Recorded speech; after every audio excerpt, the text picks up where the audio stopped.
شروع اللہ تعالیٰ کے نام سے جو بڑا مہربان اور نہایت رحم کرنے والا ہے۔ السلام علیکم بچوں، کیسے ہیں آپ سب لوگ؟ مجھے یقین ہے صحت مند اور تندرست ہوں گے۔ میں ہوں آپ کی اردو کی معلمہ ہنا، اور بچوں آج ہم پڑھیں گے جماعت ہفتم اردو کی کتاب میں سے اس کا پہلا جائزہ، جو کہ مشتمل ہے باب اول اور باب دوم کے اسباق پر۔ آپ جانتے ہیں، بخوبی جانتے ہیں کہ گزشتہ روز ہم نے باب دوم کے تمام اسباق کے تمام حاصلات تعلم ختم کر لیے ہیں۔ آج ہم کیا کریں گے؟ آج ہم انہی دونوں ابواب کے یعنی باب اول اور باب دوم کے حاصلات تعلم کی مزید مشق کریں گے۔ ہمارا پہلا سوال زبان شناسی سے متعلق ہے، اور ہمارا حاصل تعلم بھی پہلا کیا ہوتا ہے؟ زبان شناسی سے متعلق۔ ہر جز کے سامنے دیے گئے درست جواب پر آپ نے دائرہ لگانا ہے۔ کل 13 سوالات ہیں، اور ان 13 سوالات کے 4 ممکنہ جوابات دیے گئے ہیں۔ آپ نے درست جواب کا انتخاب کرنا ہے اور کیا کرنا ہے؟ دائرے سے اس کو پر کر لینا ہے، جو کہ جواب درست ہوگا۔ بچوں یہ سوالات آپ کی درسی کتاب کی مشق کا حصہ نہیں ہیں، بلکہ یہ انہی حاصلات تعلم سے متعلق ہیں جو زبان شناسی میں موجود ہے، زبان شناسی کی فہرست میں موجود ہے، لیکن یہ سوالات کچھ مختلف ہیں۔ آپ لوگ توجہ سے پڑھیں گے، اور توجہ سے پڑھنے کے بعد ان سوالات کے جوابات دیں گے۔ بچوں یہ جو جائزہ ہے یہ آپ کی صلاحیتوں کو مزید نکھارے گا۔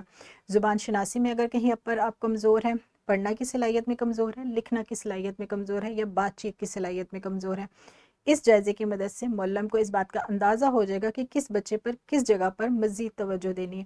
معلم یہ والا سوال یا تو ہر بچے سے انفرادی طور پر بھی پوچھ کے کروا سکتے ہیں، یا پھر گروہی طور پر بھی سرگرمی کروا کر اس سوال کا جواب گروہی طور پر بھی حل کروا سکتے ہیں۔ دوسرا جو ہمارا سوال ہے بچوں، وہ پڑھنا سے متعلق ہے۔ درج ذیل عبارت کو پڑھنا ہے اور سوالات کے جوابات دینے۔ یہ عبارت بھی درسی کتاب کا حصہ نہیں ہے، لہٰذا بچوں آپ کیا کریں گے؟ آپ اس کو توجہ سے پڑھیں گے، اور معلم یا معلمہ ان سوالات کے جوابات زبانی بھی پوچھ سکتے ہیں، یا تحریری طور پر بھی ان سوالات کے جوابات بچوں سے لکھوا سکتے ہیں۔ عبارت کے سوالات کے بعد دوسرا سوال ہے، درج ذیل اشعار کو غور سے پڑھیں اور سوالات کے جواب لکھیں۔ اس کے بعد درج ذیل میں سے کسی ایک عبارت کی تشریح کرے۔ حصہ سوم کا پہلا سوال۔ اب یہ سوال بچوں کس صلاحیت سے متعلق ہے؟ بالکل درست، اب ہم بڑھ چکے ہیں اپنی لکھنا کی صلاحیت کی طرف، یعنی اب ہم لکھنا کی صلاحیت سے متعلقہ سوالات حل کریں گے۔ عبارت کو آپ نے پڑھنا ہے اور اس میں سے ایک کا انتخاب کرنا ہے، آپ کو جو آسان لگتی ہے اس کی تشریح کریں۔ اس کے بعد اشعار میں سے کسی ایک جز کی تشریح کرنی ہے، یہ اس کی کر سکتے ہیں یا اس کی کر سکتے ہیں بچوں، جو آپ کو بہتر لگے۔ معلم یہ سوال جو ہے گروہی طور پر بھی حل کرا سکتے ہیں، یعنی ایک گروہ کو ایک عبارت دے دے، دوسرے گروہ کو دوسری عبارت دے دے، ایک گروہ کو ایک شعر کی تشریح دے دے، دوسرے گروہ کو دوسرے شعر کی تشریح دے دے، تاکہ تمام سوالات حل ہو سکے۔ اور کوشش کریں اس جائزے کو 2 دنوں میں مکمل کروائیں، تاکہ تمام سوالات بچے حل کر سکیں۔ اس کے بعد ہم بڑھتے ہیں اپنے سبق کے آخری حصے یعنی اپنے جائزے کے آخری حصے کی طرف۔ اس میں ہے درخواست لکھنا، کہانی لکھنا، جو کہ 250 الفاظ پر مشتمل ہونی چاہیے، اور اس کے ساتھ ساتھ مکالمہ اور رودات۔